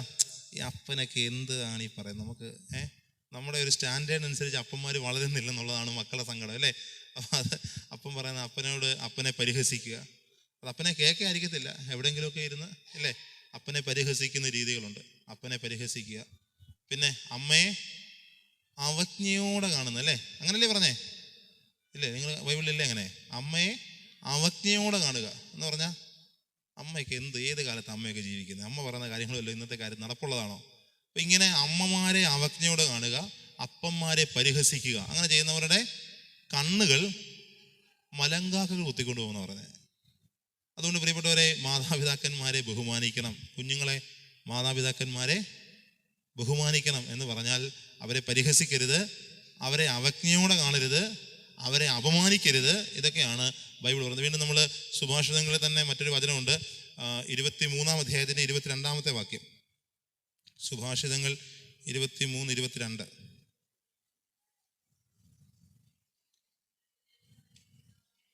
നിനക്ക് ജന്മം നൽകിയ പിതാവിനെ അനുസരിക്കുക, വൃദ്ധയായ അമ്മയെ നിന്ദിക്കരുത്. അപ്പൊ ഈ വചനം അനുസരിക്കുന്നവർക്കെല്ലാം കൃപയുണ്ട്. വചനം അനുസരിക്കുന്നവരുടെ പേര് ദൈവം ഒരിക്കലും മറക്കത്തില്ല. നമ്മൾ ഈ ലോകത്തിൽ ബാക്കി എന്തെല്ലാം കസരത്ത് കാണിച്ചാലും ദൈവത്തിൻ്റെ വചനം അനുസരിക്കാതിരുന്നാൽ പ്രിയപ്പെട്ടവരെ, നമ്മുടെ പേര് എങ്ങും ആരും ഓർക്കത്തില്ല. എന്നാൽ മാതാപിതാക്കന്മാരെ അനുസരിക്കുകയും മാതാപിതാക്കന്മാരെ ബഹുമാനിക്കുകയും ചെയ്യുന്നവർക്ക് ഭൂമിയിൽ ദീർഘായുസ്സുണ്ട് എന്ന് വചനം പറയുമ്പോൾ ഈ റൂത്തിൻ്റെ ജീവിതത്തിൽ അത് അന്വർത്ഥമാകുന്നതാണ് നമ്മൾ കാണുന്നത്. അവൾ തൻ്റെ അമ്മായിയമ്മയെ വിട്ടുപിരിയാതെ ആ അമ്മായിയമ്മ പറഞ്ഞ കാര്യങ്ങൾ അനുസരിച്ച് അവളുടെ ജീവിതം മുഴുവനും ഈ അമ്മായിയമ്മയുടെ ആ ഒരു ശുശ്രൂഷയ്ക്കും സംരക്ഷണത്തിനുമായിട്ട് അവൾ വിട്ടുകൊടുത്തു. അമ്മായിയമ്മ പറഞ്ഞ എല്ലാ കാര്യങ്ങളും അവൾ അനുസരിച്ചു. അപ്പം ഇങ്ങനെ ഈ കാലാപിറക്കി തിരിച്ചു വന്നപ്പോൾ നവോമി ചോദിച്ചു, മോളെ നീ ഇന്ന് എവിടെ പോയാണ് കാലാപിറക്കിയത്? അപ്പോൾ അവൾ പറഞ്ഞു, ഞാൻ ബോവാസ് എന്ന് പറയുന്ന മനുഷ്യൻ്റെ വയലിലാണ് ഇന്ന് കാലാപിറക്കാൻ പോയത്. അപ്പോൾ നവോമി പറഞ്ഞു, അവൻ നമ്മുടെ ബന്ധുവാണ്, അതുകൊണ്ട് നീ അവനെ വിവാഹം കഴിക്കണമെന്ന് പറഞ്ഞു. അങ്ങനെ ഇവള് വിവാഹം കഴിക്കാനുള്ള ഈ ആഗ്രഹം ബോവാസിൻ്റെ അടുത്ത് എന്ന് പറയും, എനിക്ക് അങ്ങേ വിവാഹം കഴിക്കാൻ ആഗ്രഹമുണ്ട്. അത് പറയുന്നത് ഒരു പ്രത്യേക രീതിയിലാണ്. അവൾ രാത്രി ചെന്ന് അവൻ്റെ കാൽക്കൽ തല വെച്ച് കിടക്കും. രാവിലെ ഉണരുമ്പോൾ ബോവാസ് നോക്കുമ്പം കാൽക്കൽ ആരോ തല വെച്ച് കിടക്കുന്നു. അത് അവരുടെ യഹൂദരുടെ ഒരു വിവാഹ അഭ്യർത്ഥനയുടെ രീതിയാണ്. പ്രപ്പോസൽ ഇല്ലേ മക്കളെ? വാലന്റൈൻസ് ഡേയുടെ സമയത്ത് പ്രപ്പോസൽ ഡേ ഉണ്ട്, പിന്നെന്തൊക്കെ അങ്ങനെ കുറേ ഡേയ്സൊക്കെ ഇല്ലേ? ഇപ്പോൾ ചെയ്ത് കഴിഞ്ഞതുള്ള പിള്ളേർക്ക് അതൊക്കെ അറിയാം. അപ്പം അതുകൊണ്ട് ഇവരെ യഹൂദർ പ്രപ്പോസ് ചെയ്തിരുന്ന രീതിയാണ് എന്ത്? അവർ കാൽക്കൽ പോയി ഇങ്ങനെ തല വെച്ച് ഈ പെൺകുട്ടി കിടന്നു. അപ്പോൾ ബോവാസ് പറഞ്ഞു, ഞാൻ നിന്നെ വിവാഹം കഴിക്കാൻ എനിക്ക് പ്രശ്നമൊന്നുമില്ല, നീ നല്ല കുട്ടിയാണെന്ന് എനിക്കറിയാം. നീ ചെറുപ്പക്കാരായിട്ടുള്ള ആളുകളെ ഒന്നും അന്വേഷിക്കാതെ ഒരു മധ്യവയസ്സ് കഴിഞ്ഞ് എൻ്റെ അടുത്താണ് നീ ഈ വിവാഹ അഭ്യർത്ഥനയുമായിട്ട് വന്നത്, എനിക്ക് സന്തോഷമേ ഉള്ളൂ. പക്ഷെ വേറൊരാളാണ് നിൻ്റെ ഉറ്റ ബന്ധു. അപ്പോൾ ഈ അടുത്ത ബന്ധുക്കൾക്ക് ഒരു കടമയുണ്ട്. അടുത്ത ബന്ധുക്കൾക്കുള്ള കടമ യഹൂദരുടെ ആ ഒരു പാരമ്പര്യം അനുസരിച്ച് ഒരു പെൺകുട്ടി മക്കളൊന്നും ഇല്ലാതെ ഭർത്താവ് മരിച്ചു പോയാൽ ഈശോയുടെ അടുത്ത് നിയമത്തിന് വന്നിട്ട് പറയത്തില്ലേ, ഭർത്താവെ ഒരു പെൺകുട്ടി 7 സഹോദരന്മാരുണ്ടായിരുന്നു, അവരെല്ലാം വിവാഹം കഴിച്ചു, ആർക്കും മക്കളില്ലാതെ മരിച്ചു. അപ്പോൾ അടുത്ത സഹോദരൻ കല്യാണം കഴിച്ചു, അവനും മക്കളില്ലാതെ മരിച്ചു. അങ്ങനെ 7 പേരും മരിച്ചുപോയി. പുനരുദ്ധാനത്തിൽ ഇവൾ ആരുടെ ഭാര്യ ആയിരിക്കും ചോദിക്കുന്ന ഒരു കൊനഷ്ട ചോദ്യം കൊണ്ട് വരുന്നുണ്ട്. അപ്പോൾ യഹൂദരുടെ ഒരു രീതിയായിരുന്നു, ഭർത്താവ് മരിച്ചു കഴിഞ്ഞാൽ സഹോദരൻ അവളെ വിവാഹം കഴിക്കണം. സഹോദരങ്ങളില്ലെങ്കിൽ അടുത്ത ബന്ധുക്കൾ ആരെങ്കിലും എന്ത് ചെയ്യണം? അവളെ വിവാഹം കഴിക്കണം. എന്തിനാണ് അങ്ങനെ വിവാഹം കഴിക്കുന്നത് ചോദിച്ചാൽ, ഇസ്രായേലിൽ സ്ത്രീകൾക്ക് പ്രത്യേകിച്ച് അവകാശമൊന്നുമില്ല. സ്ത്രീകൾക്ക് അവകാശം ലഭിക്കുന്ന എപ്പോഴാണെന്ന് ചോദിച്ചാൽ, ഭർത്താവ് ഉണ്ടെങ്കിൽ അല്ലെങ്കിൽ മക്കളുണ്ടെങ്കിലാണ് ഈ ലാൻഡിൻ്റെ മേൽ, മണ്ണിൻ്റെ മേൽ, വസ്തുക്കളുടെ മേലുള്ള അവകാശം അവർക്ക് ലഭിക്കുന്നത്. അതുകൊണ്ട് ഒരു കുഞ്ഞുണ്ടാവുക എന്നുള്ളത് ഒരു സ്ത്രീയെ സംബന്ധിച്ച്, അതുകൊണ്ടാണ് വന്ധ്യത എന്ന് പറയുന്നത് വലിയ സങ്കടത്തിൻ്റെ ഒരു അവസ്ഥയായിരുന്നു യഹൂദനെ സംബന്ധിച്ച്.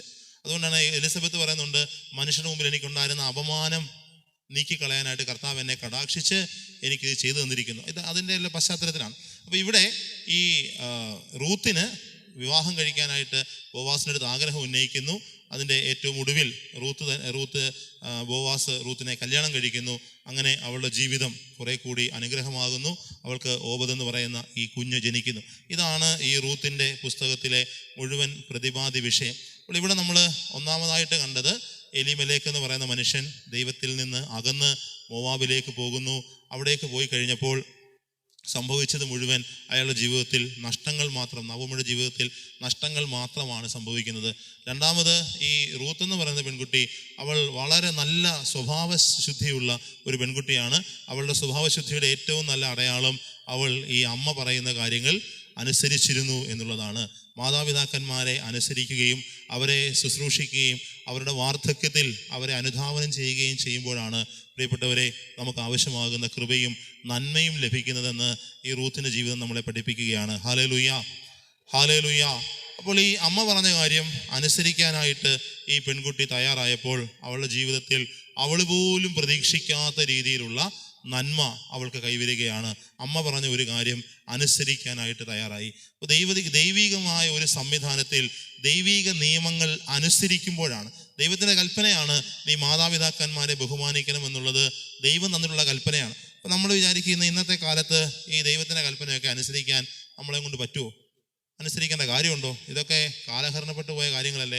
അപ്പം അങ്ങനെ ദൈവിക കൽപ്പനകളും ദൈവിക പ്രമാണങ്ങളും അനുസരിക്കുമ്പോഴാണ് പ്രിയപ്പെട്ടവരെ നമുക്ക് കൃപയും നന്മയും ഒക്കെ ലഭിക്കുന്നത്.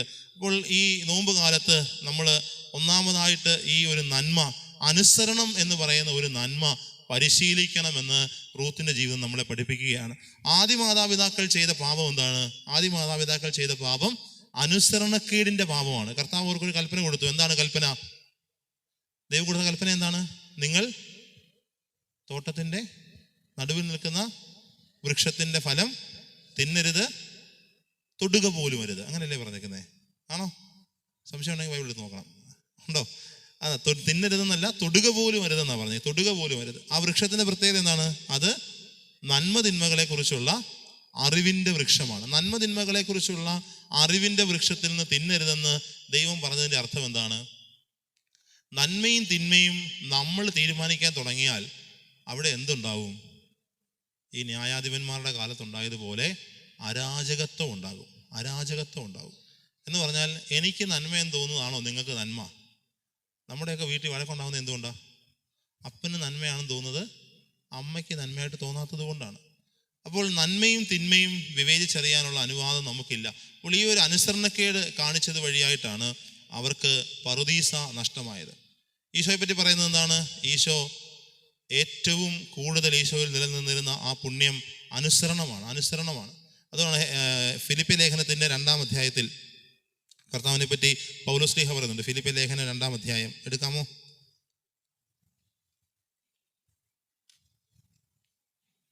ഫിലിപ്പിയർക്ക് 2-ാം അധ്യായം.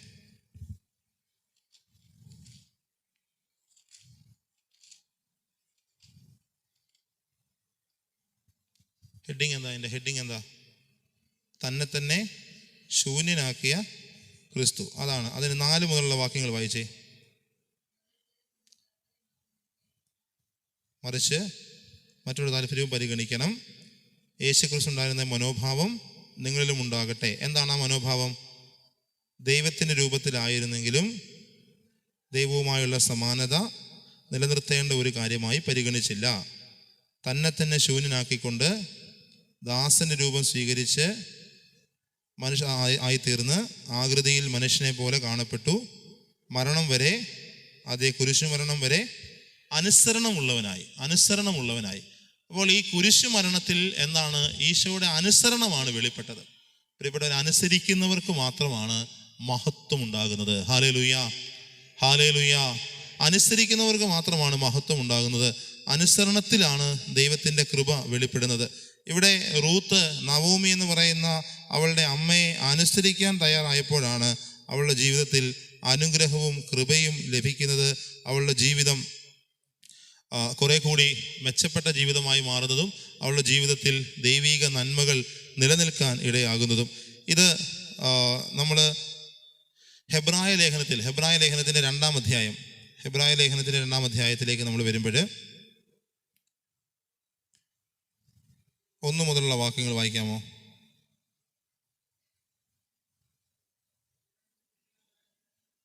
നാം കേട്ടിട്ടുള്ള കാര്യങ്ങളിൽ നിന്ന് അകന്നു പോകാതിരിക്കാൻ അവയിൽ കൂടുതൽ ശ്രദ്ധിക്കുക ആവശ്യമാണ്. ദൂതന്മാർ പറഞ്ഞ വാക്കുകൾ സത്യമാവുകയും നിയമലംഘനത്തിനും അനുസരണമില്ലായ്മയ്ക്കും തക്ക ശിക്ഷ ലഭിക്കുകയും ചെയ്തെങ്കിൽ, നിയമലംഘനത്തിനും അനുസരണമില്ലായ്മയ്ക്കും എന്തുണ്ട്? ശിക്ഷയുണ്ട്. നിയമലംഘനം എന്ന് പറയുന്നത് തന്നെയാണ് അനുസരണമില്ലായ്മ. അനുസരിക്കുന്നില്ല, നിയമത്തെ ലംഘിക്കുകയാണ്. അപ്പോൾ അങ്ങനെ നിയമലംഘനത്തിനും അനുസരണമില്ലായ്മയ്ക്കും ശിക്ഷയുണ്ട് എന്ന് നമ്മൾ ഓർക്കണം. അതുകൊണ്ട് പ്രിയപ്പെട്ടവരെ, നമുക്ക് ഈ ദൈവം നൽകിയിട്ടുള്ള കൽപ്പനകൾ, ദൈവിക പ്രമാണങ്ങൾ, അത് അനുസരിക്കാനായിട്ട് നമുക്ക് തയ്യാറാകാം. ദൈവത്തിൻ്റെ കൽപ്പനകളും തിരുസഭയുടെ പ്രമാണങ്ങളും അനുസരിക്കുമ്പോഴാണ് നമുക്ക് കൃപ ലഭിക്കുന്നത്. ദൈവത്തിൻ്റെ കൃപ ലഭിക്കാനുള്ള വഴി അനുസരണമാണ്. ഈശോ പോലും അനുസരണമുള്ളവനായി, ദൈവഹിതത്തോട് തന്നെ തന്നെ അനുസരണമുള്ളവനായി തന്നെ തന്നെ താഴ്ത്തി എന്നാണ് വചനം പറയുന്നത്. അപ്പോൾ ഇങ്ങനെ അനുസരിക്കുമ്പോഴാണ് ദൈവത്തിൻ്റെ കൃപ നമുക്ക് ലഭിക്കുന്നതെന്ന് ഈ റൂത്തിൻ്റെ ജീവിതം നമ്മളെ പഠിപ്പിക്കുകയാണ്. റൂത്ത് അമ്മായിയമ്മയെ അനുസരിച്ചു. അവൾ അമ്മായിയമ്മ പറഞ്ഞ കാര്യങ്ങൾക്ക് തൻ്റെ ചെവി കൊടുത്ത് അവൾ തന്നെ തന്നെ എളിമപ്പെടുത്തി കഴിഞ്ഞപ്പോൾ അവൾക്ക് ദൈവത്തിൻ്റെ കൃപയിൽ വളരാനായിട്ട് സാധിച്ചു. വിശ്വാസികളുടെ പിതാവായിട്ട് അബ്രാഹാം മാറിയത്. പ്രിയപ്പെട്ടവരെ, ഒരു ദൈവിക സംവിധാനത്തെ അനുസരിക്കണം. ഒരു ദൈവിക സംവിധാനത്തെ, ദൈവിക നിയമത്തെ അനുസരിക്കണം. അതിന് നമ്മൾ വിധേയപ്പെടണം. അവിടെ മാത്രമേ കൃപ ലഭിക്കുകയുള്ളൂ എന്ന് നമ്മൾ തിരിച്ചറിയുകയാണ്. ഈശോയെ പറ്റി അപ്പോസ്തലൻ പറഞ്ഞത് അത് തന്നെയാണ്. അവൻ അനുസരണമുള്ളവനായി തന്നെ തന്നെ താഴ്ത്തി. അപ്പോൾ ദൈവഹിതത്തിന് അനുസരണത്തോടെ നമ്മളെ തന്നെ താഴ്ത്തി കൊടുക്കുവാൻ, നമ്മളെക്കുറിച്ചെല്ലാം ദൈവത്തിനൊരു ഹിതമുണ്ടെന്ന് നമ്മൾ തിരിച്ചറിയണം. ഇവിടെ എലിമലേക്കിന്റെ ജീവിതത്തിൽ അയാൾക്ക് തെറ്റുപറ്റിപ്പോയത് എപ്പോഴാണ്? ഒരു ക്ഷാമം ഉണ്ടായപ്പോൾ, ഒരു പ്രതിസന്ധി ഉണ്ടായപ്പോൾ എലിമലേക്ക് ദൈവഹിതമാണ് ഇതെന്ന് തിരിച്ചറിയാൻ കഴിയാതെ അയാൾ സ്വന്തം താല്പര്യം അനുസരിച്ച് എവിടെയെങ്കിലുമൊക്കെ ആശ്വാസം കിട്ടുമെന്ന് വിചാരിച്ച സ്ഥലങ്ങളിലേക്കൊക്കെ ഓടിപ്പോയി. അവിടെ നിന്നും അയാൾക്ക് ആശ്വാസം കിട്ടിയെന്നില്ലെന്ന് മാത്രമല്ല, അയാളുടെ ജീവിതത്തിൽ തീരാ നഷ്ടങ്ങൾ മാത്രമാണ് ഉണ്ടായത്. അതുകൊണ്ട് ദൈവം നമ്മുടെ ജീവിതത്തിൽ നൽകുന്ന എല്ലാ അനുഭവങ്ങൾക്ക് പിന്നിലും ഒരു ദൈവഹിതം ഉണ്ടെന്ന് നമ്മൾ തിരിച്ചറിയണം. നമുക്കറിയാവുന്ന ഒരു വചനമുണ്ട്, നമ്മളെല്ലാം കാണാതെ പഠിച്ചിരിക്കുന്ന വചനമാണ്. ജെറമിയ 29:11 എന്താ പറയുന്നത്? നിങ്ങളെക്കുറിച്ചൊരു പദ്ധതി എൻ്റെ മനസ്സിലുണ്ട്, നിങ്ങളുടെ നാശത്തിനല്ല, നിങ്ങളുടെ ക്ഷേമത്തിനുള്ള പദ്ധതിയാണ്. അപ്പൊ ആ വാക്യം നമ്മോട് പറയുന്നത് എന്താണ്? ദൈവത്തിന് നമ്മളെക്കുറിച്ചൊരു പദ്ധതിയുണ്ട്. നമ്മുടെ ജീവിതത്തിൽ ഒന്നും ആകസ്മികമായി സംഭവിക്കുന്നതല്ല, എല്ലാ കാര്യങ്ങളും ദൈവഹിതത്തിന്റെ ഭാഗമാണ്. ചെറിയൊരു നിസ്സാരമായ ഒരു കാര്യമെന്ന് നമ്മൾ കരുതുന്ന ഒരു കാര്യം പോലും ദൈവഹിതത്തിന്റെ ഭാഗമാണ്. നമ്മളിത് മനസ്സിലാക്കണം, നമ്മൾ തിരിച്ചറിയണം. അതുകൊണ്ട് ദൈവഹിതം നിറവേറാൻ വേണ്ടി നമ്മൾ അനുസരണയോടെ നിൽക്കണം. ഇതാണ് ഈ റൂത്തിന്റെ പുസ്തകം മുഴുവനും നമ്മളെ പഠിപ്പിക്കുന്ന ഇതാണ്. അവള് ദൈവഹിതം നിറവേറാൻ വേണ്ടി ദൈവത്തിന്റെ ഹിതത്തിന് വിരുദ്ധമായി പോയപ്പോൾ എന്താണ് സംഭവിച്ചതെന്നും ദൈവഹിതത്തിന് വിധേയപ്പെട്ടപ്പോൾ എന്താണ് സംഭവിച്ചത്, ഈ രണ്ട് വ്യത്യാസങ്ങളാണ്, ഈ ഒരു കോൺട്രാസ്റ്റ് ആണ് ഈ ബൈബിളിലെ ഈ റൂത്തിന്റെ പുസ്തകം നമ്മളെ പഠിപ്പിക്കുന്നത്. ആദ്യ ഭാഗത്ത് ദൈവഹിതത്തെ തിരിച്ചറിയാൻ കഴിയാതെ ഒരു ക്ഷാമം ഉണ്ടായപ്പോൾ, ഒരു സഹനം ഉണ്ടായപ്പോൾ, ഒരു രോഗം ഉണ്ടായപ്പോൾ, ഒരു പ്രതിസന്ധി ഉണ്ടായപ്പോൾ ജീവിതത്തിൽ എല്ലാം ഉണ്ടായിരുന്നവർ ബെത്ലഹേം എന്ന് പറയുന്ന അപ്പത്തിന്റെ നഗരത്തിൽ നിന്ന് ഒന്നുമില്ലാത്ത ഒരിടത്തേക്ക് അവർ പോകുന്ന ഒരു ദുരിതത്തിന്റെ യാത്ര അവർക്കുണ്ടാവുകയാണ്. അവിടെ പോയി അടിക്കടി എല്ലാം നഷ്ടപ്പെടുന്ന ഒരവസ്ഥ ഉണ്ടാകുന്നു. പ്രിയപ്പെട്ടവരെ, ദൈവം നമ്മുടെ ജീവിതത്തിൽ അനുവദിക്കുന്നതെല്ലാം നന്മയ്ക്കാണ് എന്ന് നമ്മൾ തിരിച്ചറിയണം. ഇനി നമ്മുടെ ഈ യാത്രയിൽ ഏതെങ്കിലുമൊക്കെ തീരുമാനം നമുക്ക് തെറ്റിപ്പോയാലും അതിനെ നേരെയാക്കാൻ നമ്മൾ പറയും, ദൈവം വളഞ്ഞ വരകളിലൂടെ നേരെ എഴുതുന്ന ദൈവമാണ്. നമുക്ക് എവിടെയെങ്കിലും ഒരു പോയിന്റിൽ നമുക്ക് വഴി തെറ്റിപ്പോയാലും സാരമില്ല, നമ്മളെ തിരിച്ച് റീറൂട്ട് ചെയ്യാൻ ആർക്ക് പറ്റും? ദൈവത്തിന് പറ്റും. പക്ഷെ ഒറ്റ കാര്യം നമ്മൾ ചെയ്യണം, എന്താണ്? ദൈവഹിതത്തോട് പൂർണ്ണമായിട്ടും വിധേയപ്പെടണം. അതുകൊണ്ട് ഈ സന്ധ്യയിൽ നമ്മൾ ഒരു കാര്യം നമ്മുടെ മനസ്സിൽ ഉറപ്പിക്കണം. എൻ്റെ ജീവിതത്തിലെ എല്ലാ കാര്യത്തെക്കുറിച്ചും ആർക്ക് ഒരു ഹിതമുണ്ട്? ദൈവത്തിനൊരു ഹിതമുണ്ട്. നിങ്ങൾക്ക് മനസ്സിലാവുന്നുണ്ടോ? ദൈവത്തിന് നമ്മളെ പറ്റി എന്തുണ്ട്? ഒരു ആഗ്രഹമുണ്ട്, നമ്മളെ പറ്റി ഒരു ഹിതമുണ്ട്, നമ്മളെ പറ്റി സ്വപ്നമുണ്ട്. അതിന് നമ്മൾ വിധേയപ്പെടണം. അത് നമുക്കൊരു പക്ഷേ ചില അനുഭവങ്ങളൊക്കെ ഉണ്ടാകുമ്പോൾ ദൈവം കേൾക്കുന്നില്ലേ, ദൈവം കാണുന്നില്ലേ എന്നൊക്കെ നമുക്ക് തോന്നിയാലും ദൈവത്തിന് നമ്മളെ കുറിച്ചുള്ള ആ ഒരു ദൈവഹിതം നിറവേറുന്നതിന് വേണ്ടി നമ്മൾ സാവധാനം കാത്തിരിക്കണം, ക്ഷമയോടെ കാത്തിരിക്കണം. ദൈവഹിതം പൂർത്തിയാകുന്നതിന് വേണ്ടി ക്ഷമയോടെ കാത്തിരിക്കണം. നമുക്കറിയാം, രക്ഷകനെ ദൈവം വാഗ്ദാനം ചെയ്യുന്നത് ആദിമാതാപിതാക്കളോട്. ഉൽപ്പത്തി പുസ്തകത്തിൽ ഏദെൻ തോട്ടം നഷ്ടപ്പെടുന്ന അവസരത്തിൽ ദൈവം അവർക്കൊരു രക്ഷകനെ വാഗ്ദാനം ചെയ്തു. എന്നാൽ നൂറ്റാണ്ടുകൾ കാത്തിരുന്നിട്ടാണ് ഈ പ്രവചനങ്ങളുടെ പൂർത്തീകരണമായ മിശിഹ ജനിക്കുന്നത്. നൂറ്റാണ്ടുകളുടെ കാത്തിരിപ്പിനൊടുവിലാണ്. ഈ കാത്തിരിപ്പ് ദൈവഹിതത്തിന്റെ നിറവേറലിന് വേണ്ടിയുള്ള ആ ക്ഷമയോടെയുള്ള കാത്തിരിപ്പ് ബൈബിളിൽ ഉടനീളം നമ്മൾ കാണുന്ന ഒരു പ്രമേയമാണ്. ഇങ്ങനെ കാത്തിരിക്കാൻ മനസ്സുള്ളവർക്കാണ് ദൈവത്തിന്റെ അനുഗ്രഹം ലഭിക്കുന്നത്. നമുക്കറിയാം, ബൈബിളിൽ നമ്മൾ ആവർത്തിച്ച് കാണുന്ന ഒരു പ്രതിസന്ധി വന്ധ്യത എന്ന് പറയുന്ന ഒരു പ്രതിസന്ധിയുണ്ട്. വന്ധ്യത അല്ലെ? രക്ഷാകര ചരിത്രത്തിൽ നമ്മൾ നോക്കിയാൽ ഈ ബൈബിളിൽ ഒരു പ്രധാനപ്പെട്ട സ്ഥാനം വഹിക്കുന്ന എല്ലാവരുടെയും ജീവിതത്തിൽ വന്ധ്യതയുണ്ട്. സാറായെ കുറിച്ച് പറയുന്നത്, സാറ എന്തായിരുന്നു? സാറ വന്ധ്യയായിരുന്നു എന്നാണ് പറയുന്നത്. സാറ വന്ധ്യയായിരുന്നു. എത്ര വർഷം സാറ കാത്തിരുന്നു? വിവാഹം കഴിഞ്ഞ് ഏതാണ്ട് 100 വയസ്സായപ്പോഴാണ് അബ്രാഹത്തിന് കുഞ്ഞുങ്ങളുണ്ട് അല്ലെ? 90 വയസ്സായപ്പോഴാണ് സാറായിക്ക് മക്കളുണ്ടാവുന്നത്. അബ്രാഹത്തിന് 100 വയസ്സാണ് പ്രായം. എന്ന് പറഞ്ഞാൽ ഒരു കുഞ്ഞുണ്ടാവാനുള്ള എന്തെങ്കിലും സാധ്യതയുണ്ടോ? ഒരു സാധ്യതയുമില്ല. സയൻസ് നോക്കിക്കഴിഞ്ഞാൽ ഒരു സാധ്യതയുമില്ല. സയൻസ് പറയും ഇനി ഇതിന് ഒരു സാധ്യതയുമില്ല, വേറെന്തെങ്കിലും വഴികൾ ലൈഫ് ലൈനിലെങ്ങാനും പോയെങ്കിലേ നടക്കത്തുള്ളൂ, അത് സാധാരണഗതിയിൽ ഇതിന് യാതൊരു സാധ്യതയുമില്ല എന്ന് പറഞ്ഞപ്പോഴാണ്, ഈ അസാധ്യതകൾക്ക് നടുവിലാണ് ദൈവം പ്രവർത്തിക്കുന്നത്. ഇതാണ് അബ്രാഹത്തിന്റെ ജീവിതത്തിൽ. പക്ഷെ അബ്രാഹാം ഒരു കാര്യം ചെയ്തു. അബ്രാഹാം ദൈവസന്നിധിയിൽ ദൈവത്തോട് അനുസരണമുള്ളവനായി, ദൈവത്തോട് വിശ്വസ്തനായി അബ്രാഹാം ജീവിച്ചു. ഇസഹാക്കിന്റെ ജീവിതത്തിലും ഇത് തന്നെ നമ്മൾ കാണുന്നുണ്ട്. ഇസഹാക്കിന്റെ ഭാര്യയും വന്ധ്യയായിരുന്നു എന്നാണ് നമ്മൾ കാണുന്നത്. ഇനിയും യാക്കോബിന് ഏറ്റവും പ്രിയപ്പെട്ട ഭാര്യ ആരായിരുന്നു? യാക്കോബിന്റെ പ്രിയപ്പെട്ട ഭാര്യയുടെ പേരെന്താണ്? യാക്കോബ് എത്ര ഭാര്യമാരുണ്ടായിരുന്നു? 2 പേര്. ആരൊക്കെയാണ്? ലേയായും റാഹേലും. ഞാൻ ഉത്തരം നിങ്ങൾ പറയുന്നുണ്ടെന്നുള്ള ഒരു അസംഷനിൽ ഞാനങ്ങ് പ്രസ്യൂം ചെയ്ത് പോവാണ് കേട്ടോ. പറയുന്നുണ്ടാവും, ഇതൊക്കെ തന്നെയാണല്ലോ പറയുന്നത് അല്ലേ? ആണ്. അപ്പൊ ലേയായും റാഹേലും. ഈ റാഹേൽ എന്തായിരുന്നു? റാഹേൽ വന്ധ്യയായിരുന്നു. യാക്കോബ് 20 വർഷത്തിലധികം ജോലി ചെയ്തത് ആർക്ക് വേണ്ടിയാണ്? ഈ റാഹേലിനെ കിട്ടാൻ വേണ്ടിയാണ് ജോലി ചെയ്തത്. ശരിക്കും പറഞ്ഞാൽ അത്രയും വർഷം ജോലി ചെയ്തിട്ടാണ് ഈ പെൺകുട്ടിയെ സ്വന്തമാക്കി ഭാര്യയാക്കി. പക്ഷെ അവൾ വന്ധിയായിരുന്നു. അവളുടെ ജീവിതത്തിൽ അവൾക്ക് മക്കൾ ഉണ്ടാകുന്ന അതിനുള്ള അനുഗ്രഹം ഇല്ലാതെ പോകുന്നു. വീണ്ടും പഴയ നിയമത്തിലെ സാമൂവേൽ പ്രവാചകന്റെ അമ്മയുടെ പേരെന്താണ്? ഉത്തരവില്ല. അന്ന. അപ്പന്റെ പേരെന്താണ്? എൽക്കാനയും അന്നയും. അവർക്ക് മക്കളില്ലായിരുന്നു. അന്ന എന്നും കരയും, ദൈവസന്നിധിയിൽ വന്നിരുന്ന് ഇങ്ങനെ കരയും, എനിക്കൊരു കുഞ്ഞിനെ തരണം എന്ന് പറഞ്ഞ് കരയും. ഒരു ദിവസം പ്രാർത്ഥിച്ചുകൊണ്ടിരിക്കുകയാണ്. അന്ന് ജെറുസലേം ദേവാലയത്തിലല്ല, ഷീലോഹിലുള്ള ദേവാലയത്തിൽ പോയി പ്രാർത്ഥിക്കുകയാണ്. അപ്പൊ അവിടെ വൃദ്ധനായ ഒരു പുരോഹിതനുണ്ട്. ആ പുരോഹിതന്റെ പേരെന്താണ്? ഏലി പുരോഹിതൻ. അതങ്ങനെയാണോ നിങ്ങൾ പറഞ്ഞേ? ആയിരിക്കണം. ഏലി പുരോഹിതൻ ഇങ്ങനെ ഈ ഏറ്റവും പുറകില്, പള്ളിയുടെ പുറകില് അച്ഛനൊരു കസേരയൊക്കെ ഇട്ട്, പ്രായമുള്ള അച്ഛനാണ്, അച്ഛൻ അവിടെ ഇരിക്കുകയാണ്. അപ്പോഴാണ് ഈ പെൺകുട്ടി ഇവള് വന്ന് മുന്നിലിരുന്നിട്ട് ഭയങ്കരമായിട്ട് ദൈവസന്നിധിയിൽ ഇരുന്ന് ഇങ്ങനെ ചുണ്ടനക്കിക്കൊണ്ടിരിക്കുകയാണ്. ഇവളൊന്നും സംസാരിക്കുന്നില്ല. അപ്പൊ പുരോഹിതൻ കുറെ നേരം നോക്കിയിരുന്നിട്ട് വിചാരിച്ചു ഇവള് മദ്യപിച്ചിട്ട് ദേവാലയത്തിൽ വന്നിരിക്കുകയാണെന്ന് വിചാരിച്ചു. അപ്പൊ ഈ പുരോഹിതൻ എഴുന്നേറ്റ് വന്നിട്ട് വഴക്ക് പറഞ്ഞു, നീ എന്ത് ധൈര്യത്തിലാണ് ഇങ്ങനെ മദ്യപിച്ച് ഉന്മത്തയായിട്ട് ഈ പള്ളിയിൽ വന്നിരിക്കാൻ? നിനക്ക് എങ്ങനെ ധൈര്യം വന്നു? അപ്പോ അന്ന പറഞ്ഞു, പ്രഭു, എന്നെ ഒരു വഴി പിഴച്ചവളായിട്ട് അധപ്പതിച്ചവളായിട്ട് നീ കാണരുത്. എന്റെ മനസ്സിൽ വലിയ സങ്കടമുണ്ട്. ഞാൻ എൻ്റെ ഹൃദയഭാരം എൻ്റെ കർത്താവിന്റെ സന്നിധിയിൽ ഇറക്കി വെക്കുകയായിരുന്നു.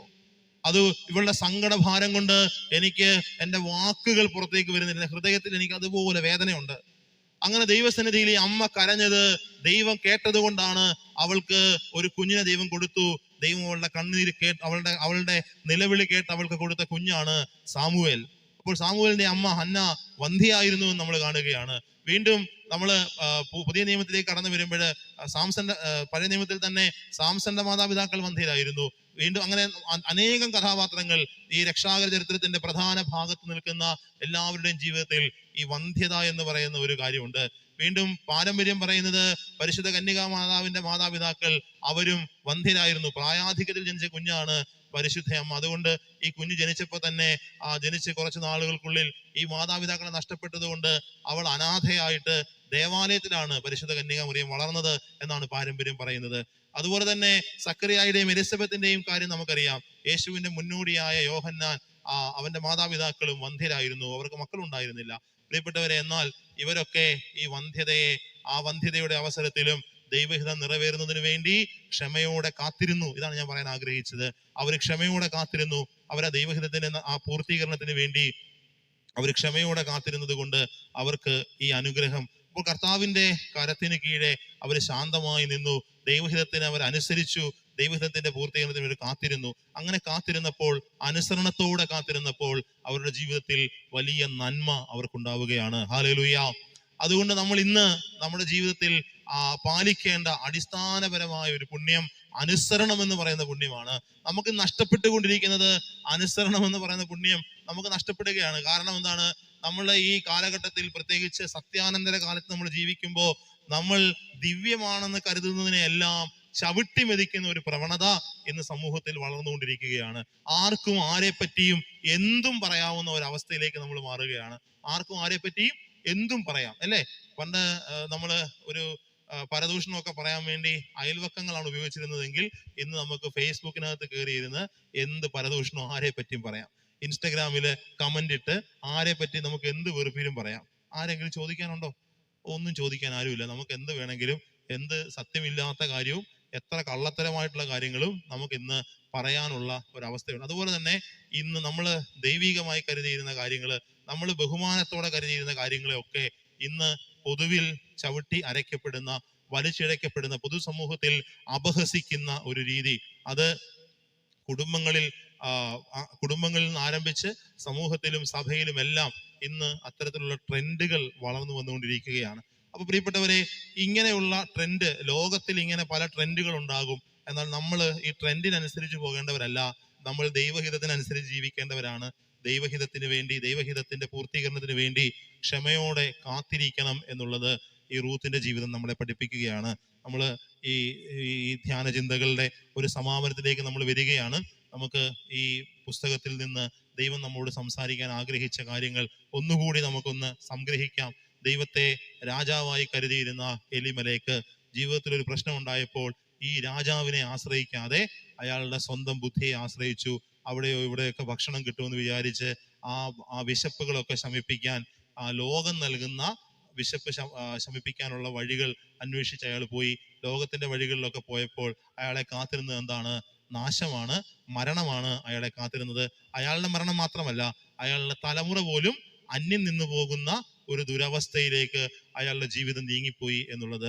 അപ്പോൾ ഈ അപ്പത്തിന്റെ ഭവനത്തെ, ജീവന്റെ അപ്പത്തെ ഉപേക്ഷിച്ച് നശ്വരമായ അപ്പത്തിന് വേണ്ടി, ഇവിടെ ക്ഷാമമുണ്ടായപ്പോൾ ഇവിടുന്ന് ഈ ദൈവത്തിന്റെ ഭവനത്തെ ഉപേക്ഷിച്ച് നശ്വരമായ അപ്പത്തിന് വേണ്ടി ഓടിയ അയാളുടെ ജീവിതം വലിയ ദുരിതത്തിലേക്ക്, കൊടിയ ദുരിതത്തിലേക്ക് വീണു പോകുന്നതിന്റെ ചിത്രം ഈ റൂത്തിന്റെ പുസ്തകം നമ്മളെ പഠിപ്പിക്കുകയാണ്. അതിന് പരിഹാരം എന്താണ്? അതിന് പരിഹാരം അനുസരണമുള്ള ഒരു വ്യക്തി ആ കുടുംബത്തിൽ ഉയരണം എന്നുള്ളതാണ്. അന്യം നിന്ന് പോയ കുടുംബത്തിനെ വീണ്ടും ജീവന്റെ നാമ്പുകൾ ലഭിക്കുന്നത്, വീണ്ടും പ്രത്യാശയുടെ വഴികൾ തുറക്കപ്പെടുന്നത് റൂത്ത് എന്ന് പറയുന്ന ഒരു പെൺകുട്ടി അവൾ അനുസരിക്കാൻ തയ്യാറായി. അവൾ ദൈവഹിതത്തെ തിരിച്ചറിഞ്ഞ് ആ ദൈവഹിതത്തിന്റെ നിറവേറലിന് വേണ്ടി കാത്തിരിക്കാൻ തയ്യാറായപ്പോൾ എലിമലേക്കിന്റെ ആ അടഞ്ഞുപോയ വഴികൾ, കുടുംബത്തിന്റെ ശാഖകൾ വീണ്ടും പൊട്ടിക്കിളിർക്കുകയാണ്. അവസാനിച്ചു എന്ന് കരുതുന്നിടത്ത് വീണ്ടും പുതിയ നാളങ്ങൾ, പുതിയ നാമ്പുകൾ ഉയരുന്ന ഒരു സവിശേഷം നമ്മൾ കാണുകയാണ്. അതുമാത്രമല്ല, ആ അനുസരണത്തിലൂടെ, ആ ദൈവഹിതത്തിന്റെ നിറവേറലിന് വേണ്ടി അവൾ ക്ഷമയോടെ കാത്തിരുന്നത് വഴിയായി അവളും ഈ ജീവന്റെ പുസ്തകത്തിൽ പേരെഴുതപ്പെട്ടവളായി മാറുകയാണ്. ലോകത്തിന്റെ അവസാനം വരെയും അവളുടെ പേര് ഈ ലോകത്തിൽ എല്ലാ മനുഷ്യരും ഓർക്കത്തക്ക രീതിയിൽ ദൈവം അവളെ അനുഗ്രഹിച്ച് ഉയർത്തുകയാണ്. അവൾ അത്ര കണ്ട് വലിയ ഒരു വംശാവലിയോ പാരമ്പര്യമോ കുടുംബമഹിമയോ ഒന്നുമില്ലാത്ത, വലിയ മെച്ചപ്പെട്ട ഒരു പൈതൃകമൊന്നും അവകാശപ്പെടാനില്ലാത്ത, തിന്മയുടെ സന്തതികളാണ് തങ്ങൾ എന്ന് എപ്പോഴും ഈ മോവാബിയർ എന്ന പേര് അവരെ നിരന്തരം അനുസ്മരിപ്പിച്ചുകൊണ്ടിരുന്നത് അവരുടെ കെട്ട ഒരു ഗതകാലത്തെ കുറിച്ചാണ്. അവരുടെ പൂർവികർ അത്ര നല്ല രീതിയിൽ ജീവിച്ചവരല്ല എന്ന് അവരെ എപ്പോഴും ഓർമ്മിപ്പിക്കുന്ന ആ ഒരു വംശത്തിന്റെ പേരും വഹിച്ചുകൊണ്ട് അവൾ ഈശോയുടെ വംശാവലിയിലേക്ക് ഇങ്ങനെ ഒരു മഹത്വത്തിൽ ഒരു രാജ്ഞിയെ പോലെ കടന്നു വരുന്ന, ദാവീദിന്റെ വല്യമ്മയാകാനുള്ള ഒരു വലിയ അഭിഷേകം സ്വീകരിക്കുന്ന ആ ഒരു അവസ്ഥയിലേക്ക് അവൾ വളരുന്നതിന് ഒറ്റ കാരണമേ ഉള്ളൂ: അവൾ അനുസരിച്ചു. അവൾ ഈ അമ്മയെ ശുശ്രൂഷിക്കാൻ തയ്യാറായി. അവളുടെ ജീവിതത്തിലെ ദൈവഹിതം, ദൈവം അവളെ കൈവിടുകയില്ല, ദൈവം രാജാവാണ്, ദൈവം എൻ്റെ ജീവിതത്തിൽ എപ്പോഴും നന്മ വരുത്തുന്ന ദൈവമാണ് എന്ന് വിശ്വസിച്ച് ദൈവഹിതത്തിന്റെ നിറവേറലിന് വേണ്ടി അവൾ ക്ഷമയോടെ കാത്തിരുന്നു. പ്രിയപ്പെട്ടവരെ, ഈ സന്ധ്യയിൽ നമുക്കൊരു തീരുമാനമെടുക്കാം.